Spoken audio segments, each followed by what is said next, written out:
महाराष्ट्र में कॉमेडियन कुणाल कामरा और एकनाथ शिंदे विवाद पर अब सीएम योगी की टिप्पणी भी सामने आई है। अभी तक लगातार ये बहस चल रही है कि इस विवाद में कौन सही है और कौन गलत। कॉमेडियन कुणाल कामरा ने एकनाथ शिंदे पर एक व्यंग्यात्मक कविता सुनाई तो ऐसा बवाल मचा कि महाराष्ट्र से लेकर दिल्ली तक बहस शुरू हो गई। सुनिए इस पर सीएम योगी ने क्या कहा। आपने कॉन्स्टिट्यूशन की बात कही।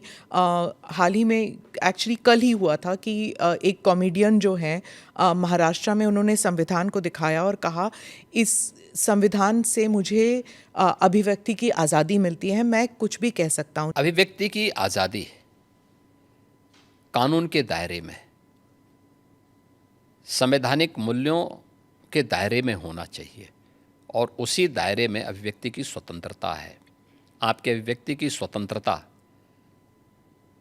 किसी दूसरे पर व्यक्तिगत प्रहार करने के लिए नहीं हो सकती है। दुर्भाग्य है कि कुछ लोगों ने देश का चीरहरण करना, विभाजन की खाई को और चौड़ी करने के लिए इस अभिव्यक्ति की स्वतंत्रता को अपना जन्मसिद्ध अधिकार मान लिया है। और मुझे लगता है ऐसे लोगों के खिलाफ जो समाज में विभेद पैदा करके सौहार्द को खतरे में डालने का कार्य कर रहे हैं, उनके साथ कानूनी तरीके से उनके साथ उसी प्रकार का व्यवहार भी होना। इस जवाब के बाद बटेंगे तो कटेंगे का मुद्दा भी उठाया गया। सुनिए इस पर सीएम योगी ने क्या कहा। महाराष्ट्र में ही कुछ महीने पहले एक स्लोगन उठा था, बटेंगे तो कटेंगे। वो भी ऐसे ही विभाजनकारी स्लोगन था। विभाजनकारी नहीं था। आप मुझे बताइए, यह देश गुलाम क्यों हुआ? क्योंकि जातियों में विभाजित था। अगर उनको जोड़ने की बात की जा रही है कि वे बंटो मत, अच्छे के बारे में सोचो, विकास के बारे में सोचो, विरासत के बारे में सोचो। ये उछला नहीं था, ये यूपी से मैंने ही कहा था कि बटेंगे तो कटेंगे, एक रहेंगे तो सेफ रहेंगे।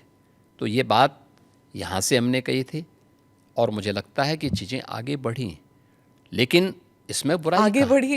इलेक्शन जीत गए आप। नहीं, इलेक्शन हम उससे कारण नहीं जीते, इलेक्शन के बहुत सारे कारण होते हैं। यहाँ आपको बता दें कि कॉमेडियन कुणाल कामरा ने एक कार्यक्रम में एकनाथ शिंदे को टारगेट करके एक कविता सुनाई थी, जिसमें उन पर कई कमेंट किए गए थे। इस पर महाराष्ट्र में शिवसेना शिंदे गुट भड़क गया था। कुणाल कामरा के खिलाफ कई जगह प्रदर्शन हुए, उनके पोस्टर तक जलाए गए। राजनीति भी इस विवाद में बटी हुई नजर आई। बीजेपी, शिवसेना और उनके समर्थित ग्रुप इसे शिंदे का अपमान बताने लगे। यहाँ तक कि कुणाल कामरा के खिलाफ मुकदमा भी दर्ज किया जा चुका है। वहीं विपक्षी दल इसे आजादी के अधिकार पर हमला बता रहे हैं। कह रहे हैं कि कुणाल कामरा एक कलाकार हैं, उन्हें अभिव्यक्ति की आजादी है, उनके खिलाफ प्रदर्शन अभिव्यक्ति की आजादी पर हमला है। यहाँ आपको ये भी बता दें कि शिंदे विवाद के बाद कुणाल कामरा निर्मला सीतारमण के ऊपर भी एक कविता पेश कर चुके हैं। यही नहीं, कुणाल कामरा ने मीडिया के सामने आकर कहा कि उन्हें 500 से ज्यादा धमकी भरे कॉल आ चुके हैं, लेकिन वो न तो माफी मांगेंगे न पीछे हटेंगे। इस तरह ये विवाद लगातार बढ़ता जा रहा है। वहीं इस मामले पर सीएम योगी की टिप्पणी ने इस विवाद को और ज्यादा हवा दे दी है।